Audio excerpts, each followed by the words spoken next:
अस्सलाम वालेकुम। A1 TV के साथ मैं हूं अरूज फखर। शामिल करेंगे न्यूज हेडलाइंस।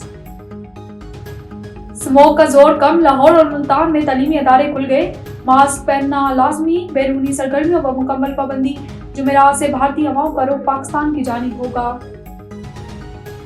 बलोचिस्तान में फौजी ऑपरेशन की मंजूरी। दहशतगर्द तंजीमों कल अदम मजीद ब्रिगेड, कल अदम BL शामिल। कल अदम BLF और BRAS भी दहशतगर्दी में मुलविस। तरक्की नाकाम बनाने के लिए शहरियों गैर मुल्कियों को निशाना बनाया जा रहा है।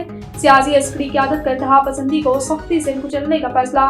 नेक्टा फॉल करने, कौमी सूबाई इंटेलिजेंस फ्यूजन के क़याम पर इत्तेफाक। मसाइल से निमटने के लिए सियासी इत्तेफाक राय पे जोर, एलामिया जारी।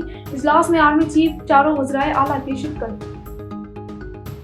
तरक्की और खुशहाली के लिए सियासी इस्तेहकाम नागज़ीर। वज़ीर-ए-आज़म ने कहा, फैसला कर लें, धरने देने हैं या तरक्की का सफर करना है। एहतजाज के मामलात को ठंडे दिल से सोचें। वज़ीर-ए-आज़म शहबाज शरीफ का अपेक्स कमेटी इजलास से खिताब। पाकिस्तान की मैशियत आहिस्ता आहिस्ता मुस्तहकम हो रही है। मुआशी तरक्की में तमाम अदारों का अहम किरदार है। मुआशी तरक्की दहशतगर्दी के खात्मे से मशरूत है। पाकिस्तान की सिक्योरिटी में कोई रुकावट न डाले, हमें अपना काम करने से रोकने वालों को नताइज भुगतना होंगे। आर्मी चीफ ने कहा, दहशतगर्दी की जंग में हर पाकिस्तानी सिपाही है। और अमेरिका की पाकिस्तान में दहशतगर्द हमलों की मजम्मत। मैथ्यू मिलर ने कहा, दहशतगर्दी रोकने के लिए रहनुमाओं से बातचीत के लिए पुरअज़म है। न्यूज स्टूडियो से फिल वक्त इतना ही। मज़ीद खबरों और अपडेट्स के लिए देखते रहिए A1 टीवी।